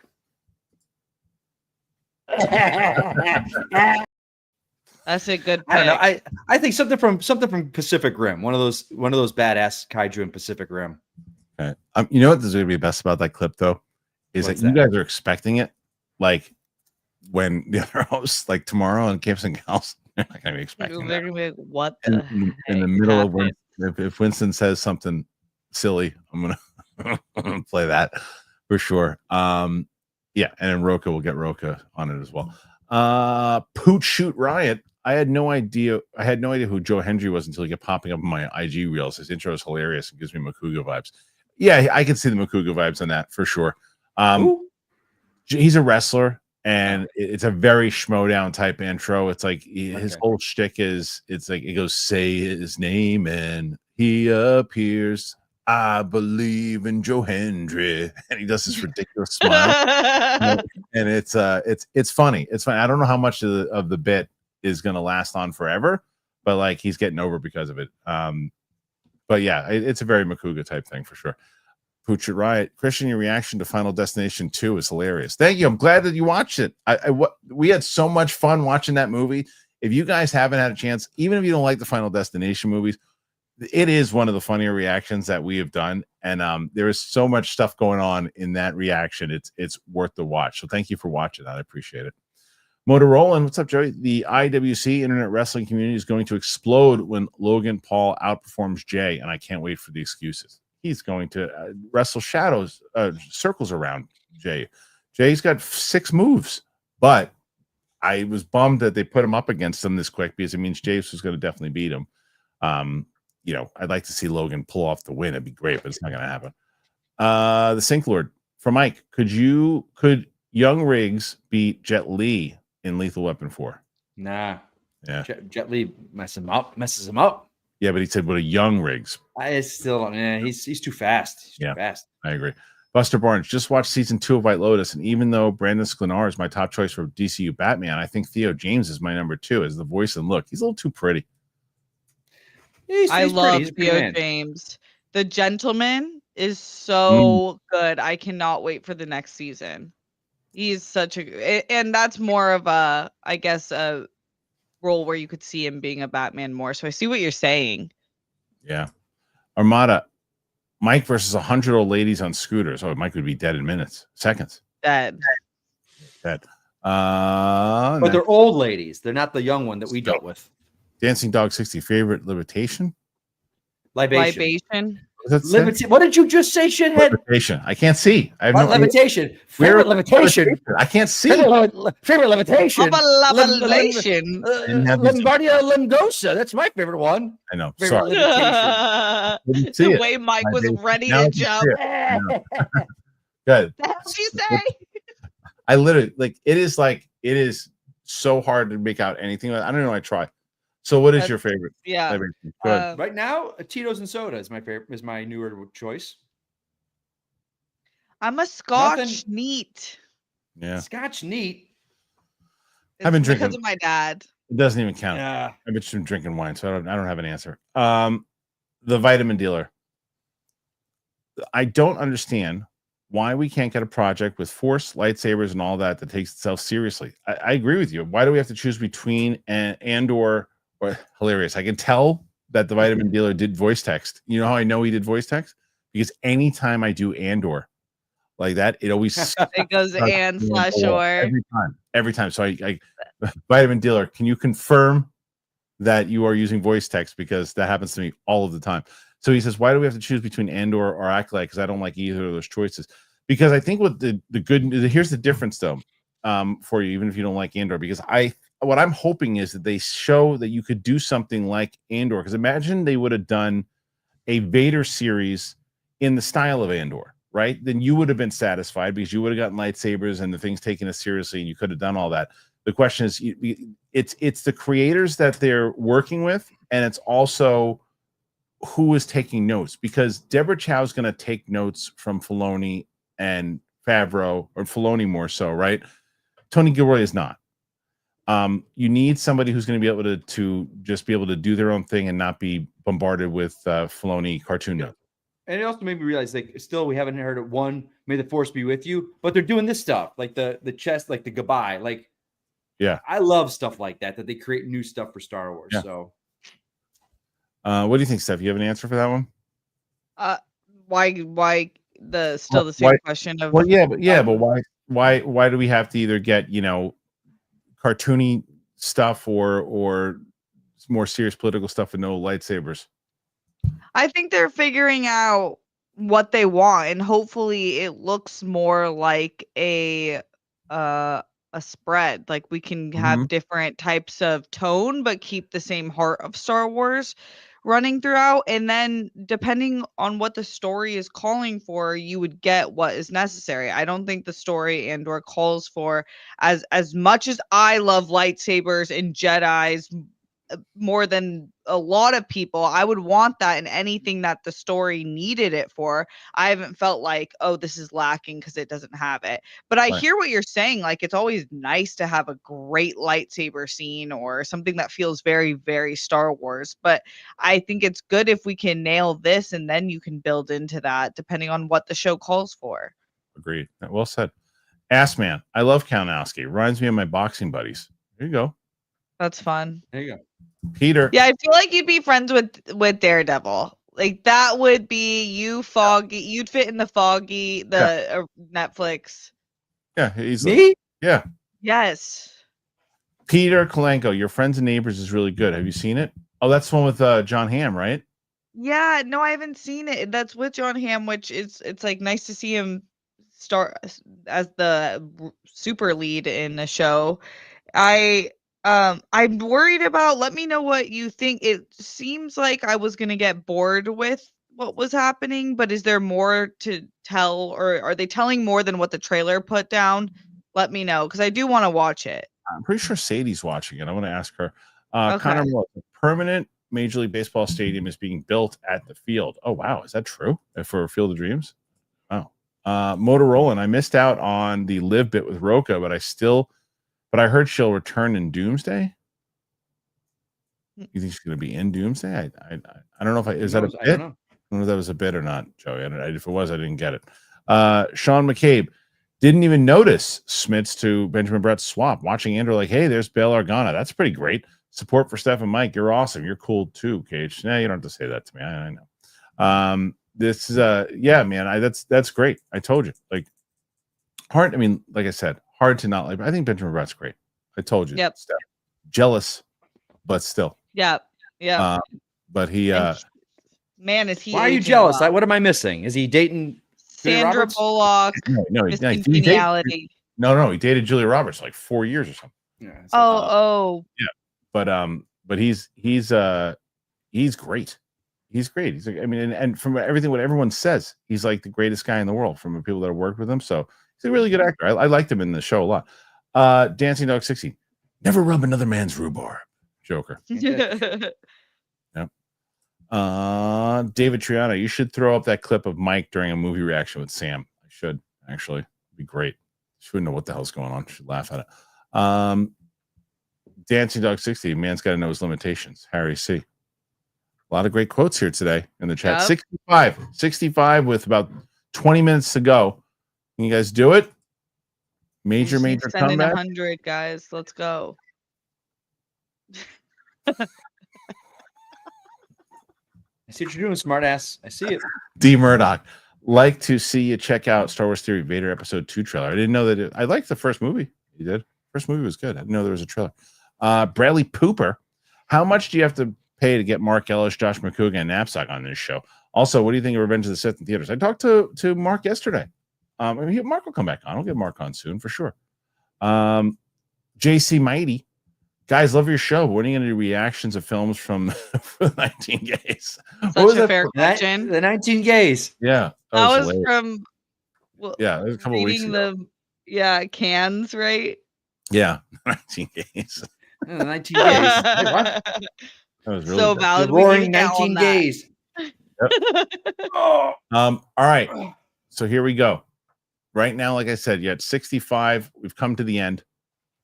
So we're gonna do this thing again. Steph has been here many times before. Back against the wall. We're gonna go to sign off. If people want to keep us going on, they're gonna throw some more in to see if you can get Mike and Steph to beat Roxy. But if not, sign off. We'll see you back here tomorrow with Capes and Cows. Mike Joyce throws one in as support for Steph's claws. That's very nice. Thank you. As always, and as I say, that's beautiful. Oh my gosh. So good. All right, Steph, while we see if anybody is we do have somebody here. Joshua Gonzalez, John Walker did nothing wrong. # best cap. All right. He's Mike trying to live his life, man. Support for Mike's internet. You need that. And then Motorola. Yesterday I got chewed out by an old lady over our 10-cent bags. Her electric scooter died 3 spots from her car and nobody helped. Oh, karma. Poor old lady. You don't want to pay 10 cents for a bag, lady? Boom! Joey Pedros, anyone on the panel collect records? So I'm so glad you asked that question. I like when I get them. I have a fair share. Brett Sheridan has a ton of them, and he's actually starting a YouTube channel that's doing just that. He sent me the albums, and he's going to be doing his kind of comedy style with it, and we'll be promoting it heavily on here when he does. So Brett is the record guy for sure. Do you guys collect? No, I want a record player so bad. Shannon does. She's got a collection. Okay. That makes sense. Armada, how is Doomsday coming out next May, while Spider-Man 4 in July and story takes place after fall and Christmas release instead? Wait, so Doomsday's coming out in May, which would make sense, right? and then Spider-Man comes out in July, and the Spider-Man story takes place after Doomsday. So I guess I don't understand the question. Do you understand? Maybe just I don't know. So quick that afterwards, would make sense. Or maybe he means Doomsday takes place after Spider-Man. No, Spider-Man takes place after Doomsday, I think, right? I Well, don't know. but even if the answer is, let's say it does take place before, Ant-Man 2 took place before Infinity War. And then because you remember the post do you remember the post credit? Yeah, but it's self-contained. It was by itself. I know, but so I don't know. I don't have answers. Oh, you just want to hear yourself talk. D Murdoch, support for Steph's hands, Mike's laugh, and Harloff. Thanks. Mark Jason Ali. So Don't get me wrong. I love Brat, but Smith's is organic to me. I keep watching. I'm with you, but there's only so much you can do. If you need the character, you need the character. Mike Joyce, support for Mike's maniacal laugh. There you go. Yep. Absolutely. Dancing Dog 60. Thoughts on Belichick and the young chick. I'm getting shades of Robin Givens and Mike Tyson from that interview. I'll tell you what I think about this. That is a hard 26. That girl don't look like 26, man. I'm sorry. I am sorry. It's still wrong. It's a weird thing, but that chick, you see her walking, that is not. I'm 26 years old. Bullshit.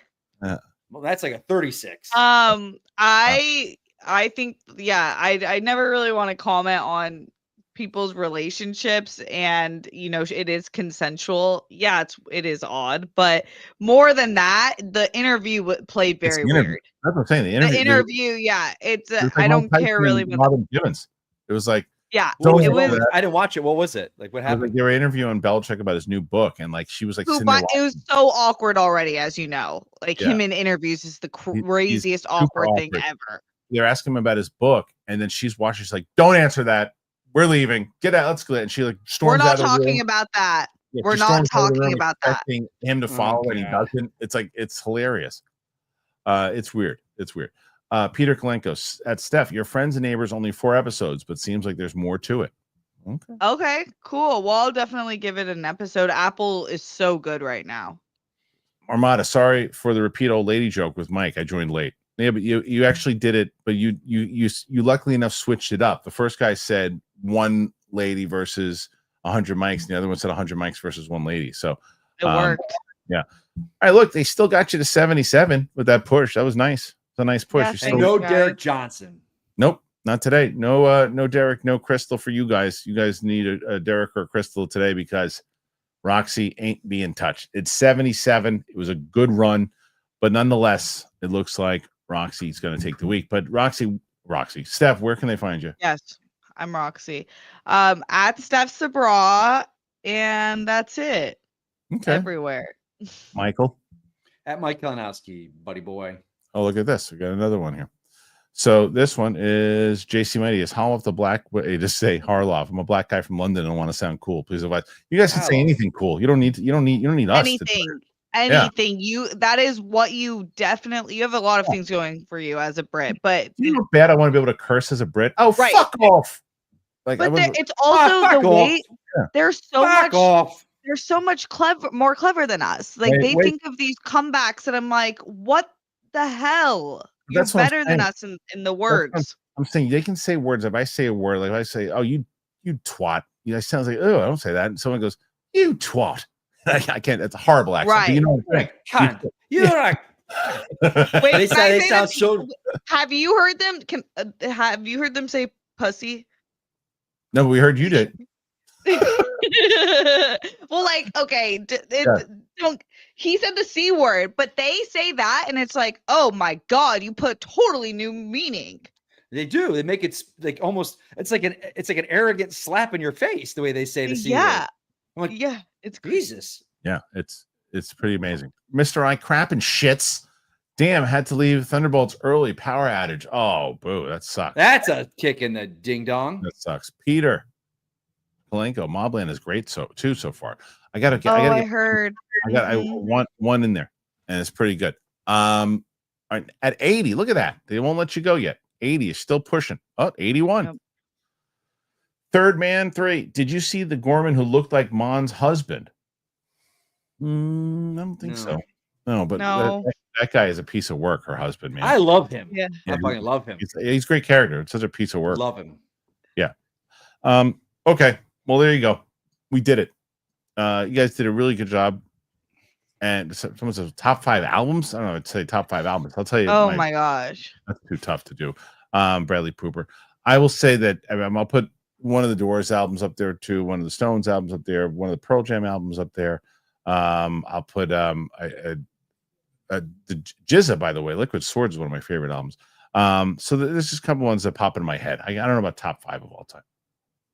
Yeah, I would say like Miseducation, one of Outkast's albums, maybe Speaker or ATLians. Yeah, that's tough. I don't know. Home Alone soundtrack. Perfect. Perfect. Did you know this, Mike? Someone brought this up the other day. Who sings? Was it Toto that sings Africa? Yeah. Did you know the lead singer of that is John Williams' son? No. I had no clue. I know John Williams had a son. Now you do, because I didn't know either until the other day. All right. Thank you, everybody. I appreciate you. Look, we're on Apple Podcasts. We're on Spotify. Please go and check out that Clips channel. It's very important because we want that way. If you guys are looking at people go, oh, where are the timestamps? Don't worry about the timestamps. Just go watch the show with clips. If you're so worried about watching it out in segments, you can watch it on the Clips channel. So just go to Kristian Harloff Clips. The link's in the description. Thank you for being here. Thank you to Steph. Thank you to Mike. Really appreciate you. We'll be back here tomorrow with Capes and Cowls. Mustard. Hell yeah.